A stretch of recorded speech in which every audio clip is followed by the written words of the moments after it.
Hey everybody, it's Elizabeth from Silvernest Homeschool, mom of four, homeschooling for 11 years, and I'm here because I really want to take what I've learned and pass it on. I am about halfway through my journey. I've got a graduating senior this year.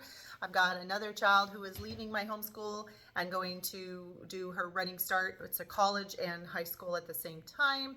And then I've got two kids that are in middle school, moving into high school next year. And I wanted to show you what I'm going to do, kind of take you through how I do a unit study for an entire year. Okay, so most of the time unit studies are ran for about 4 weeks, maybe 2 weeks, maybe 1 week, maybe 3 days. But in this case, I am getting ready to do college prep stuff and high school and middle school history. They have decided to go ahead and do world history next year. And so one of the things you have the option of doing is going and getting a curriculum, which is completely legitimate. And we are going to be using Notgrass's world history for my high school student. One of the reasons that we choose a curriculum for high school is to help them understand the expectation levels. I've had some friends say the Notgrass world history is easy, and I've had some friends that think it's really hard. So again, your child is your child, but my child specifically this particular child does not like history. She wants something very simple that she can just do, cross off the list, and move on. She's not interested in deep projects. She's not interested in all that kind of thing, and she's not really interested in reading a bunch of books either. She just wants the curriculum and the side. Now, she is going to get some books because, hey, you know what? The reality is it's the only class I'm teaching for her next year, and I'll talk about that in another video. But I feel like there are some things that would be really helpful for her to learn outside of just the textbook and filling in the information. And so some of the things that we're going to go through.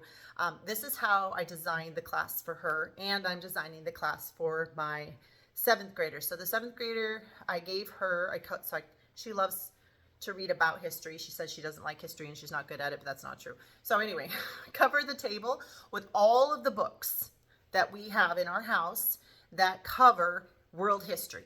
And I filled the entire table, and I made them in piles based on the time period. Now, if you're not a book hoarder guardian like I am, then maybe it's more of a library trip.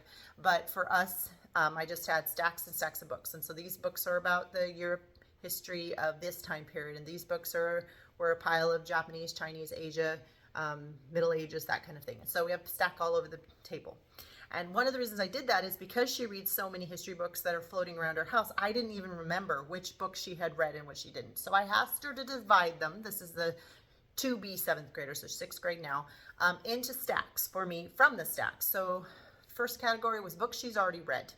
That gives me an idea of what we've already covered and where her interests lie.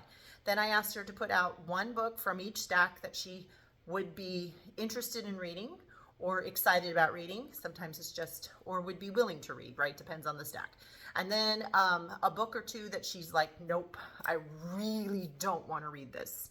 So every stack turned into 3 stacks. What did that allow me to do? Well, it allowed me to write a list of the things she's already read because, you know, that's the way homeschool can work, right? Some of it's more age appropriate than others, but you know, she's got her stuff. And then I was able to take the cream of the crop book that she's interested in and make a pile of things that she's interested in. Now, for the spine, we decided to use a history book that my husband grew up reading and really, really loving. And so I gave her 2 spines that she could look at. Now, what's a spine is the book I'm going to have her read for the whole year.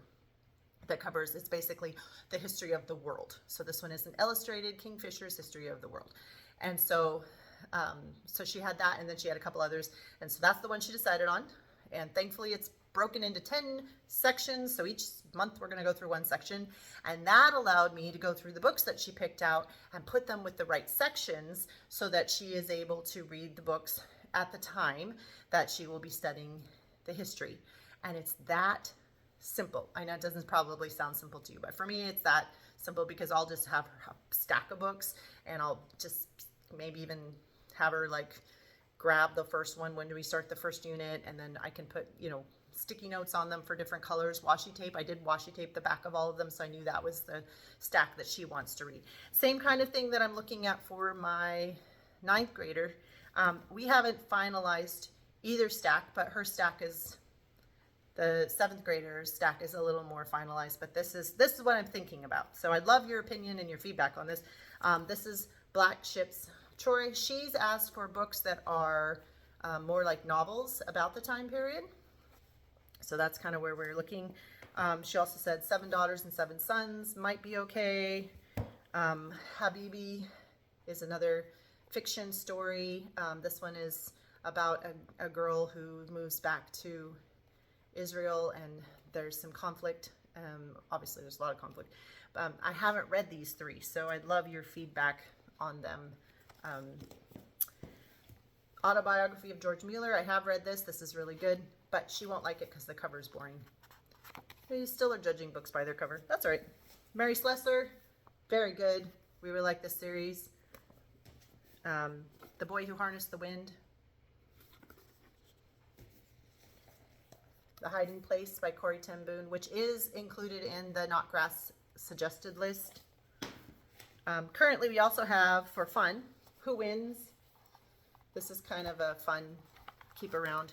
You flip it and you find 2 people with their abilities, and then you decide with their skills who you think would be the winner in these different categories. And it's all different kinds of people. So that's just kind of fun. You want to have a couple things around with your unit studies that are just silly and fun. And then the other thing I'm thinking of having her do is this Latin for Kids book, which another one of my kids have done. I don't think this needs to be for little kids. I really do think that learning a little bit of Latin and a little bit of Greek, especially the roots, can help kids when they're getting ready to take the SAT and the ACT. So I like to have them at least go over a little bit of that. And I feel like world history class is a good time for that. So how would I report that as a high school credit class? I would do my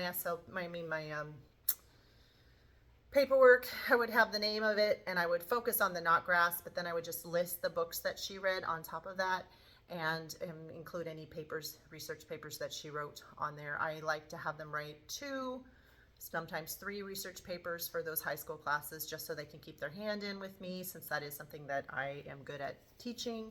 But I also know that she's going to have a full load and an actual lit class that she will be doing, and so I don't want to overwhelm her. So that's why I'm still debating on which of these books and how many of these books.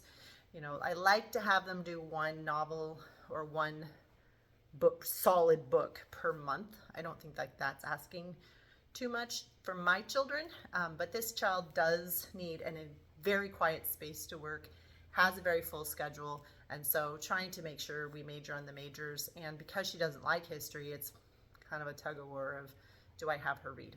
We are going to have her read Sun Tzu's Art of War. It's not super long, but that I know is on the list. So any suggestions you have on things you think a 9th grader, not a senior, not so many hard, horrible, sad things that are blatantly blunt, if you know what I mean? Like, I don't want her to have to like go through the gore of stuff. I understand that we need to not shield our kids from everything, but there's also a way that that information can be presented that isn't quite so heavy. Yeah, so that's one way we're going to do some world history. On top of that, of course, we're going to do board games. I will give you a list of the board games we're going to do once we make those decisions. And yes, I will go ahead and go over the 7th grade curriculum once I've decided. But, you know, this is the time of year. People are like, okay, I don't know what I'm going to do. History is one of those things that a stack of books and a couple of research papers can get you through.